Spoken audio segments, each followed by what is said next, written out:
Marhaba, ni furaha iliyoje basi kuweza kujiunga nawe sana wakati kama huu hapa kwenye taarifa za KTN Leo chaguo lako. Kudokezea tu baadhi ya taarifa zetu kuu ambazo tumekuandalia hii leo.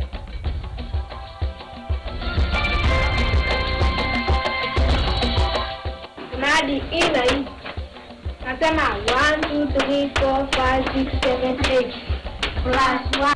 Wanafunzi lazimika kuchukua jukumu la mwalimu kufuatia uhaba wa walimu huko Loima Turkana. The 2,000 per month, we are topping up with insurance to make sure that the poorest of the poor, the orphans, the disabled are taken care of. Ada mpya za bima ya afya zitatekelezwa kama ilivyopendekezwa. Ndio kauli ya Waziri wa Afya James Masharia. Mmoja jasiriamali afaidika kwa kupata ufadhili wa milioni 2.5 kutokana na ubunifu wake.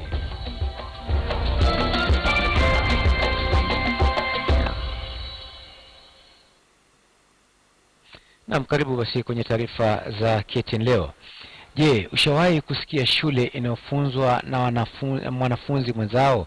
Katika eneo la Loima, kaunti ya Turkana, Alimanzo alikutana na mwanafunzi mmoja wa darasa la 7 ambaye kutokana na uhaba wa walimu katika shule ya msingi ya Kalomegura amelazimika kuwasaidia wanafunzi wenzake darasa la 1 hadi la 4 kwa kuwasomesha punde tu baada ya kupata masomo yake. Katika gatuzi dogo la Loima, kaunti ya Turkana, tunakutana na wanafunzi wa darasa la 7 ambao wamekamilisha masomo yao ya siku. Cha kushangaza hapa ni kuwa baadhi yao wamejitwika jukumu la walimu na kutumia muda wao wa ziada kuwafunza wenzao wa madarasa ya chini kama vile la 1 hadi la 4. Wanafanyaje wapate hiyo namba? Kuna hadi hii. Kutokana na uhaba wa walimu katika baadhi ya shule kwenye kaunti za kaskazini mwa Kenya, Masi Loreng, mwanafunzi wa darasa la 7, anatekeleza jukumu la mwalimu kuwasaidia wanafunzi wenzake na somo la hesabati katika darasa la 2. Hatuna walimu hapa. Watoto kutoka darasa la 8 ndio wanakuja kujifunza shule ya darasa la 3 la 2. Mtoto wa class 1 akifunza na mtoto wa class 6 na ajui hata ABCD, ajui alphabetical, hiyo 1 2 3 mpaka hata 100 ajui. Kwa Masi, kuwafunza wenzake ni jambo ambalo amelifanya tokea akiwa darasa la 6 katika shule hii iliyo na walimu 3 peke yake. Na baada ya kuwapa mazoezi, Masi huhakikisha wanafunzi hao wamefanya vyema majaribio hayo ili kuhakikisha wanafahamu anachowasomesha. Kulingana na usimamizi wa shule ya Loima, tatizo hilo limekuwa nao kwa muda sasa. Mnajua hii shule ya serikali angalii sisi kama tuko kwa hii shule ya Kalomegura. Hawoni kama wanafunzi hawako kwa hii shule. Tunawacha tu hivyo. Lakini huku Masi akijizatiti kuwasaidia wanafunzi wenza, uhaba wa walimu katika kaunti hii inaendelea kuathiri viwango vya matokeo. Shule hii ya msingi ya Kalomegura ina walimu 2 pekee kwa sasa. 3 in number, but 1 has already gone on a maternity leave, a female teacher. We have remains only 2, the head teacher and the deputy head teacher, whom we have just shared the subject of class 8 plus the other subjects of other classes. The workload is too heavy. We cannot carry on our own. Na baada ya mwanafunzi Masi kukamilisha muda wa ziada kuwafunza wanafunzi wenza wa madarasa ya chini, yeye hurejea darasani mwake ili kuungana na wenzake na kuendelea na masomo yao. Kulingana na utafiti wa shirika la Twaweza linaloangazia viwango vya elimu nchini, kaunti ya Turkana iliorodheshwa nafasi ya 45 kati ya kaunti 47 kote nchini kwa utoaji wa ubora wa viwango vya elimu, huku idadi kuu ya wanafunzi wakikosa huduma za walimu. Kisingizio cha hali ngumu ya sehemu hii imetajwa pia kama sababu kuu. Alimanzo, KTN News. Tukiachana na taarifa hiyo ni kwamba mwanamume mmoja mwenye umri wa miaka 28 anadaiwa kumnajisi mwanawe na kisha kumuua katika kaunti ya Nakuru amefikishwa mahakamani akabiliwa na kosa la mauaji. Kwingineko, mwanamke mmoja anazuiliwa na polisi kufuatia madai ya kumharibu vibaya mwanawe kwa kukosa kumpeleka hospitali kwa matibabu. Kamchemenza na taarifa zaidi kutoka kaunti ya Nakuru. Ni katika mahakama hii ambapo Patrick Gadhure alifika mbele ya jaji Maureen Odero kwa mashtaka ya kumuua mwanawe wa umri wa miaka 4. Maelezo ya mashtaka ambayo yanakabili ni maelezo ya mashtaka la mauaji kinyume cha sheria kifungu 203 kisoma kifungu 204 sheria za jinai. Mada yake ikiwa ni kwamba siku ya tarehe 26 mwezi wa 7 mwaka huu katika mtaa wa Ronga kwenye kaunti ya Nakuru kinyume cha sheria na leo ulimuua Patrick. Kulingana na polisi waliomtia nguvuni, mamaye msichana huyu alitoka nyumbani na kumwacha mikononi mwa babake, lakini aliporudi jioni hakumuona mwanawe. Baada ya kumtafuta kwa muda, aliupata mwili wake usiku wa saa 4 ukiwa na majeraha na damu kwenye sehemu za siri. Inaarifiwa matokeo ya hospitali aliyofanyiwa mshtakiwa yaliyakinisha kuwa alikuwa amembaka mtoto huyo. Mshauri wa serikali Nelly Ngovi ametaka mshukiwa atiwe rumande huku polisi wakiwasilisha ushahidi zaidi. Kesi hiyo itatajwa tena Ijumaa wiki hii. Kwingineko, mama huyu aliokolewa na polisi kutoka kwa ghadhabu ya kina mama waliotaka kumchapa eneo la Eden Kiamunyi hapa Nakuru, wakieleza kwamba alikuwa amemtelekeza mwanawe. Mama huyu anadaiwa kumwadhibu vibaya mwanawe wa umri wa miaka 6 ambaye kupitia kwa wasamaria wema alifikishwa hospitali kwa matibabu. Lakini beli nikapita kwa tiba ya madamu kwanza na ukamuumiza. Nilimuumiza. Na wakati ulijua umemuumiza mtoto, ulichukua hatua gani? Ulichukua hatua gani? Mbona hukupeleka yeye hospitali instead ulipeleka yeye shuleni? Nilinisafirika serious kabisa. Nini? Aliniambia nimtupe choo. Umtupe kwa choo? Aliniambia anataka kwenda kuishi Geoto. Polisi wameanzisha uchunguzi kubaini hali halisi. Kamchemenza, KTN News. Na Marekani imetajwa kuwa mojawapo ya mataifa yaliyo na ushawishi mkubwa kote ulimwenguni. Hii ni kutokana na kuwa marais wake wamekuwa wakisifiwa mno kwa kuwa na ufasaha katika utoaji wa hotuba, na vile vile wamesifiwa katika kutunga na kutekeleza sheria ambazo huathiri ulimwengu na uchumi na maendeleo kwa ujumla. Mwanahabari Lofty Matambo anaangazia tathmini ya viongozi wa Marekani wakilinganishwa na viongozi wa barani Afrika, na vile vile akiangazia safari ya Rais Barack Obama humu nchini na vile vile Rais Uhuru Kenyatta kwa ujumla. Tangu enzi zake George Washington, rais wa kwanza wa Marekani, kuanzia mwaka 1789 hadi mwaka 1799, wa Marekani wameudhihirishia ulimwengu kwa wanao uwezo wa kuwachagua viongozi wakakamavu, walio na mwonekano na wenye uwezo wa kuiweka Marekani kileleni mwa mataifa mengine katika nyanja zote. Change has come to America. Huenda iwe hiyo ni dhana tu, lakini dhana hiyo huwafanya marais wengi kuheshimu ushauri na mwelekeo utolewao na marais wa Marekani. With respect to the rights of gays and lesbians, I've been consistent all across Africa on this. I believe in the principle of treating people equally under the law. We must admit we don't share. Our culture, our societies don't accept. It's very difficult for us to be able to impose on people that which they themselves do not accept. Rais Uhuru Kenyatta hata hivyo alijizatiti kuudhihirisha ulimwengu kwamba yeye ni kiongozi wa jamhuri iliyo na sheria na sera zake jukwani. Mbona ukakamavu huu? Tukumbuke Rais Uhuru Kenyatta alizaliwa Ikulu. Sasa aliona baba yake akihojiwa, akizungumza na marais wengine kwa muda, amekuwa mwanasiasa kwa muda, pia alisomea Marekani. Sasa hayo yote yalichangia. Na je, ukakamavu walionao marais wa Marekani sawia na Obama ni wadomo kaya tu ama kunalo la kutegemewa? Tuliona akisema taasisi moja ya kuwasaidia kina mama itajengwa nchini Kenya. Sasa si eti mambo yake ni mdomo tu, si siasa tu. Wale watu wako 200 years ahead of us. We only celebrated 50 years.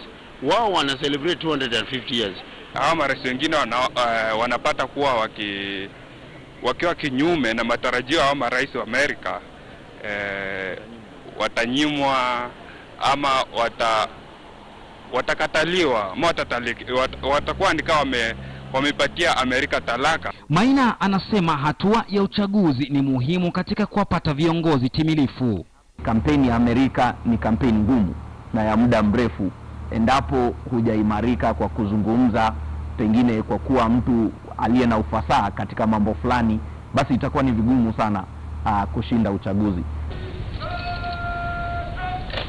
Viongozi ambao liwe liwalo katu hawawezi kuisaliti nchi na wananchi wake. Mja halisifa akashiba, lakini iwapo sifa hizo zitaambatana na ungwana wa vitendo haswa kutoka kwa kiongozi, vitendo vya kustahamili mawimbi ya misimu na majira, basi huenda kiongozi huyo akawa wa manufaa makubwa mno kwa vizazi hata vizazi. Lofty Matambo, KTN Leo, Nairobi. Waziri wa Afya James Macharia amesema kwamba ada mpya za bima afya zitatekelezwa kama ilivyopendekezwa. Akiwa mbele ya kamati ya bunge ya afya, Macharia pia alihakikishia wanakamati hao kwamba ada hizo mpya zitawafaidi pakubwa Wakenya wengi ambao wanaishi katika maisha ya uchochole, wakiwemo wazee na hata walemavu. Ni kuambua na taarifa hiyo kwa kina. Hizi ndizo picha zilizotukaribisha kwenye runinga zetu baada ya wafanyikazi mbalimbali kuandamana wakilalamikia kuongezwa kwa ada mpya za bima ya kitaifa ya afya, yani NHIF. Wengi walisema kuwa ada hizo ni za juu mno, mbali na kusema kuwa utekelezaji wake ulikuwa kinyume na sheria. Tunakatana kulaani matozo hayo. Yanavunda na yananuka kwa kweli, na hatuyataki sisi. Ni mafadhiko hayo ya wananchi yaliyomlazimu waziri wa afya James Macharia kufika mbele ya kamati ya bunge ya afya kufafanua swala hilo. Lakini Macharia alikariri kuwa ada hizo zitatekelezwa kama ilivyopangwa, kwani zinapania kuboresha bima ya afya ya wananchi wa kawaida. Government has put aside a separate program, Madam Chair, whereby we are actually topping up the cash transfer, which is done through Labor Ministry, the 2,000 per month. We are topping up with insurance to make sure that the poorest of the poor, the orphans, the disabled are taken care of. We shall direct NHIF to issue a very clear statement and guideline repeatedly in the mass media to confirm and indicate the true position. Wabunge walitaka kujua ni kwa nini baadhi ya wakulima wamedaiwa kutozwa shilingi 500 kila mwezi badala 300. Kwa upande wake aliwahakikisha kuwa watalenga kuwahamasisha Wakenya kuhusiana na swala hilo. They have been asked by NHIF Embu branch to pay 500 shillings. So I am not talking about something I don't know. I even called the CEO on my phone, unless they have changed. He confirmed to me that farmers are taken as self-employed and they are supposed to pay 500 shillings. So maybe you should now confirm that the matter has changed. People in the countryside, they may not have access to newspapers, so we require to devise some medium where they can actually be communicated properly. So that, Madam Chair, we shall be issuing a directive to NHIF. Whether you are going to give a new directive, give it plus that the money that had been paid has to be carried forward to cover more months ahead. Macharia pia amesema kuwa hospitali ya Malindi ipo katika harakati za kupandishwa katika kiwango cha level 5, hatua ambayo alieleza kuwa ilicheleweshwa na serikali ya county. That the managed medical equipment kits that were unveiled at Machakos level 5 hospital in Machakos County by the president were actually meant for Malindi Hospital in Kilifi County, and further confirm whether Malindi Hospital has been granted level 5 hospital status. In a way, I think the honorable member was right. There was that intention to send the initial equipment to Malindi, but of course we could only do it with the concurrence of the governor. So the teams actually were sent to the county, but we could not start the works because the governor had not signed, had not assented to the project. Hatua hiyo itakuwa imekamilika kabla mwisho wa mwezi Septemba. Nicholas Wambua, KTN Leo.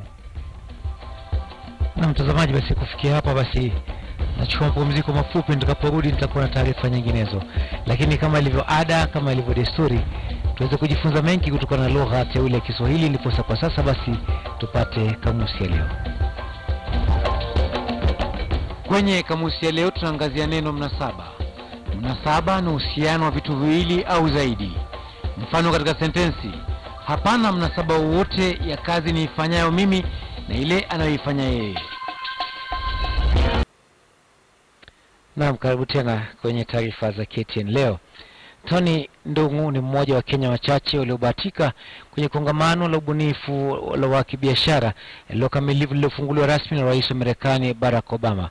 Ndung'u aliweza kupata ufadhili wa takriban shilingi milioni 2.5 kutoka kwa mwekezaji mmoja aliyefurahishwa mno na teknolojia aliyoibuni miaka 2 iliyopita. Mashirima Kapombe alikutana naye na hii hapa taarifa kumhusu. I mean, all of these things, the vision is so large.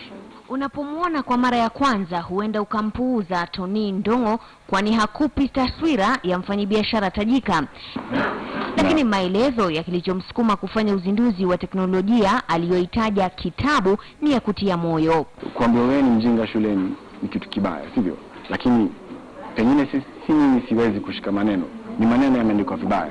Kwa hivyo kama naweza geuze hayo maneno na vile hayo maneno how it's presented, vile yametengenezwa, pengine naweza saidia watoto fulani wanaokuwa na ugonjwa kama huu. Ama mwaka wa 2012 akaunda teknolojia ya kitabu kwenye simu. Fedha zake binafsi alizowekeza kwa uzinduzi wa kitabu hazikuwa nyingi, lakini kuna wawekezaji waliomwamini yeye na ndoto yake. GES ile ilikuwa hapa this weekend, ilikuwa Malaysia, Kuala Lumpur. Na kama kitabu tuliandika makaratasi tukawasilia pale, tukamwambia pia sisi tutakuwa part of this movement. Unajua sisi kutoka Kenya tunafanya EdTech, education technology, ndio tunaita hii industry yetu, na tukamwambia tuko na solution we think can change the world. Unajua sasa kila mtu zungumza hivyo, sivyo? Na wakatambia sasa basi wakatupatia stage, wakatuambia nendeni pale jiandaa tuonyeshe vile your app can change the world. Na tukashinda miaka 2 iliyopita. Waliokuwepo kwenye mkao huo walisifu uzinduzi wake, lakini nafasi haikujitokeza wakati huo. Mwaka huu wa 2015 mlango wa heri ukafunguka. Wakatupigia simu miezi miwili, wakatuambia GS na kuja Kenya, we want you to be on stage. Kuja tafadhali waambie wenzako vile umeweza, vile umepanda juu, vile umetoka vile pesa mko nazo na vile umefanya nazo na hizo pesa, na vile kitabu sasa it's a global phenomenon. Kenya ikakuja akasema tunapenda vile umefanya kazi hii na tunataka kuwapatia kitu kidogo ya kuwasukuma mbele. And we want $25,000 from the City Mobile Challenge. Changamoto hata hivyo haziwezi kuepukika. Tukapigiwa simu toka ng'ambo.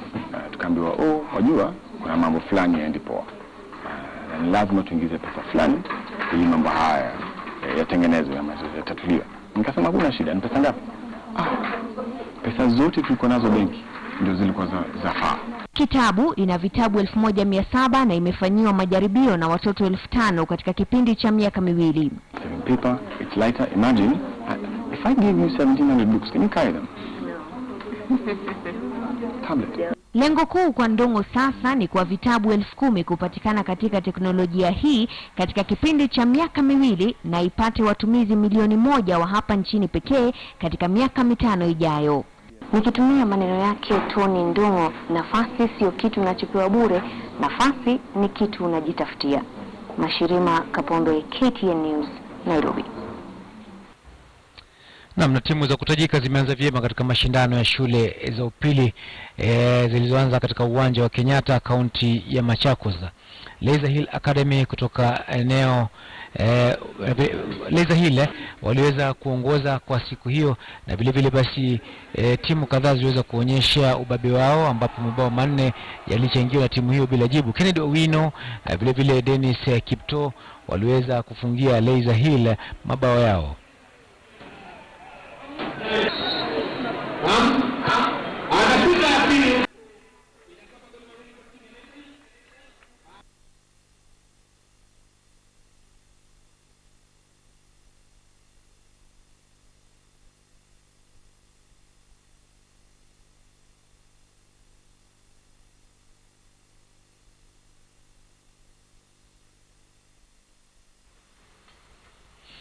Naam, mtazamaji, kufikia hapo basi nakamilisha taarifa za KTN leo michezo. Shukrani kwa muda wako.